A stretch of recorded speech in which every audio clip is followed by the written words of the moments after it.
नमस्कार मित्रों, विशाल गार्डन में आपका हार्दिक स्वागत और अभिनंदन।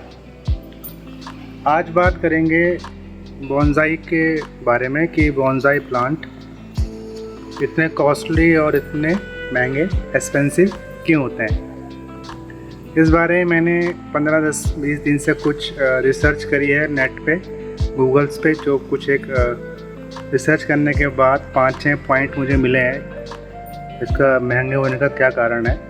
तो वही रीज़न मैंने अपने एक छोटी सी नोटबुक में लिखे हैं, जो आपको मैं step by step point by point आपको बताते रहूँगा। चलिए स्टार्ट करते हैं।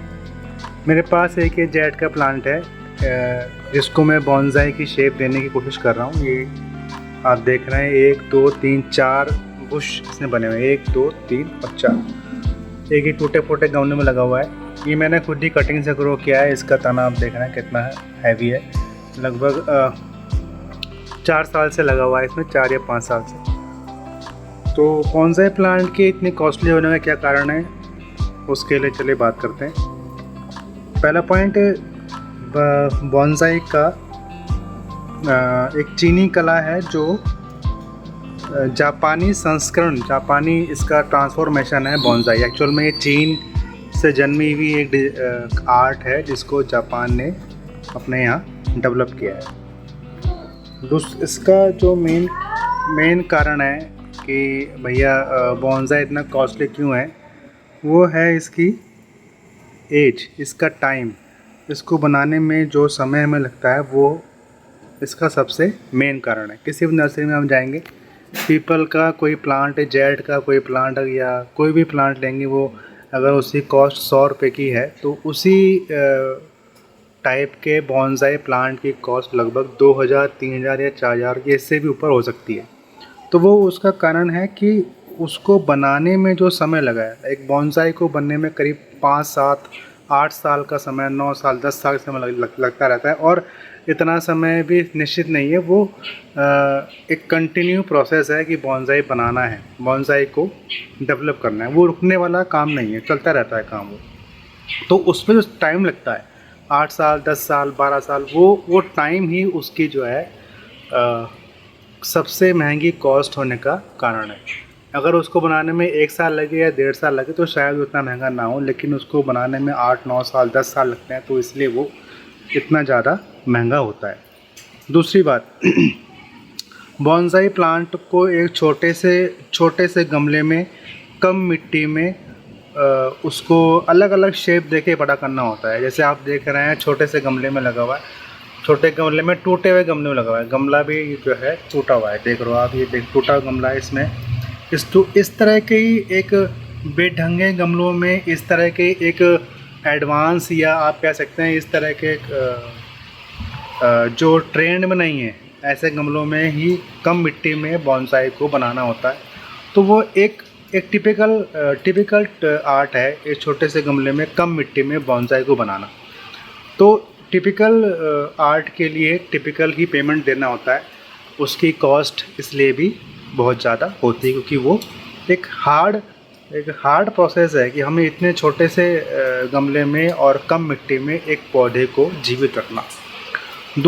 तीसरी बात यह है, हमें पौधे को शेप देनी पड़ती है। कोई अगर पौधा दाएं जा रहा है तो हमें उसको बाएं करना है, पौधा लंबा जा रहा है तो छोटा करना है, पौधे अगर उसकी ब्रांचेस 10 ब्रांच निकलनी है तो उसको हमें 8 या 9 या 5, 6 ब्रांच करनी है। मतलब पौधे को हमेशा एक वर्किंग कंडीशन में रखना होता है, हमेशा उसे कटाई छटाई करनी पड़ती है। अगर पौधे को हम मान लीजिए हमें पौधे को लेफ़्ट हैंड साइड से काटना है, गलती से अगर हम राइट हैंड साइड से काट देते हैं तो उसमें फिर कोई यू टर्न नहीं है, मतलब गलती की गुंजाइश नहीं है। हम गलती कर ही नहीं सकते। अगर हम गलती करेंगे तो हमारा बोनसाई का शेप बिगड़ जाएगा, हमारा बोनसाई का पूरा प्लांट ख़राब हो जाएगा। तो ये एक फर्स्ट एक स्टेप है। इसमें रीटेक मिलने का कोई चांस ही नहीं है। अगर हमने जिस तरह की हमें अपने बोनसाई को शेप देना है, हमें उसका पहले से सोच कर रखना पड़ता है कि हमें अपना बोनसाई किस शेप में बनाना है। तो अगर हम कोई भी गलती कर देते हैं, किसी प्रकार की रॉन्ग कटिंग कर देते हैं, रॉन्ग छटाई कर देते हैं, कटाई कर देते हैं, तो वो दोबारा से ठीक नहीं होती है और पूरे पौधे की शेप बिगड़ जाती है। तो छोटी गलती करने से हमें जो है, हमारे लिए क्या, हमने टहनी काटी, छोटी गलती है, लेकिन वो छोटी गलती तो है, लेकिन एक वो पौधे के लिए एक बड़ा नुकसान बन जाता है। पौधे को बार बार काटना छाँटना पड़ता है, तो पौधे पे हमेशा एक टेंशन बनी रहती है। पौधे हमेशा एक टेंशन में रहता है कि उसको कब काट दिया जाए, कब छाँट दिया जाए, पौधे को कोई पता नहीं होता। तो इसलिए पौधा जो है फ्री होके ग्रो नहीं कर पाता। तो इसलिए उसको एक टेंशन फ्री माहौल में ज़िंदा रखना, एक कम मिट्टी में छोटे गमले में ज़िंदा रखना एक बहुत बड़ी चैलेंज है, एक बहुत बड़ा टारगेट है। एक और पॉइंट, जैसे जैसे बोंसाई प्लांट बड़े होते रहते हैं, उनको गमले में शिफ्ट करना, फिर उसको मिट्टी बदलना, फिर दोबारा गमले शिफ्ट करना, ये एक बड़ा चैलेंज है। अगर इसी पौधे को हमें किसी दूसरे गमले में शिफ्ट करना है, सपोज ये गमला है, इसका तना आप देख रहे हैं कितना मोटा हो चुका है, अगर मुझे किसी दूसरे गमले में शिफ्ट करना है, तो एक प्रॉपर टाइम पे, प्रॉपर समय पे, प्रॉपर एटमॉस्फेयर पे, प्रॉपर टेम्परेचर पे शिफ्ट हो सकता है। अदरवाइज़ अगर मैं इसे सम्मान के चलिए बरसात के मौसम चल रहा है, बरसात के मौसम को अवॉइड करके मैं सर्दियों में या गर्मियों में इसका रिपोर्टिंग करूँगा, तो ये सर्वाइव करना मुश्किल है। और अगर मैं बरसात के इस मौसम, सपोज़ इस मौसम को छोड़ के मैं अगले साल के बरसात के मौसम में इसको रिपोर्ट करूँगा, तो भी पॉसिबल नहीं, क्योंकि हो सकता है इस गमले में ये इतने दिनों तक सर्वाइव ना कर पाए। तो इस बात का कैलकुलेशन करना भी मुश्किल है, हार्ड है। इसलिए कॉस्टली है कि हमें पौधे को कब रिपोर्ट करना है, कब इसको हमें किसी छोटे गमले में लगाना है, कब इसको हमें बड़े गमले में लगाना है, कब इसे छटाई कटाई करनी है। दूसरी एक और इसका मेन चीज़ है मिट्टी बनाने में एक चैलेंज है कि इसकी वेल ड्रेन मिट्टी कैसे बनाई जाए। वेल ड्रेन मिट्टी अगर बोंसाई की ना हो, तो इसके अंदर पानी का ठहराव हो जाता है, और पानी का ठहराव होने से हमारे पौधे के सड़ने गलने के बहुत चांस रहते हैं। तो मिट्टी बनाना भी एक चैलेंज है।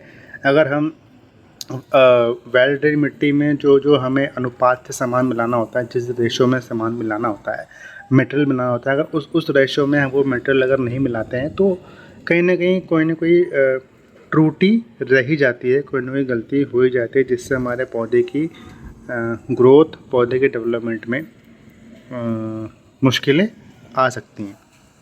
तो डिज़ाइन हमें कैसा रखना है, इसको हमें पहले से ही अपने दिमाग में सोच के रखना पड़ेगा कि हमें डिज़ाइन कैसा रखना है। जैसे मैंने पहले बताया कि किसी भी प्रकार की छोटी सी गलती पौधे के लिए बड़ी भारी हो सकती है। तो पहले से डिज़ाइन दिमाग में रखें और अपने पौधे को उसी डिज़ाइन में, उसी शेप में लेके चलते रहें, क्योंकि इसमें एक लंबा समय लगने वाला है। तो पेशेंस रखना भी इसमें बहुत ज़रूरी है। बिना पेशेंस के हम बोंसाई बना ही नहीं सकते हैं। बिना पेशेंस रखे हम इस कला पे, इस आर्ट पे काम कर ही नहीं सकते हैं। तो पेशेंस रख के ही हम अपने पौधे को कोई ना कोई रूप, कोई ना कोई डिज़ाइन दे सकते हैं। अगर पेशेंस रखेंगे तो हमारा पौधा कोई ना कोई रूप, कोई ना कोई शक्ल, कोई ना कोई शेप ले ही लेगा। तो 2-3 पॉइंट इसमें मेन, जैसे मैंने बताया आपको, टाइम, इसमें जो टाइम लगता है वो इसका एक मेजर पॉइंट है इसके कॉस्टली होने का। और दूसरा, कोई गलती ना हो इस प्रकार कि हमने कटिंग राइट से करनी है, कटिंग में लेफ़्ट से कर दी, तो ये भी बहुत सारे फैक्टर हैं कि इसके महंगा होने के। तो आज की जानकारी के लिए इतना ही मित्रों। फिर किसी और दिन किसी और से मिलूँगा किसी और वीडियो में। तब तक के धन्यवाद और नमस्कार।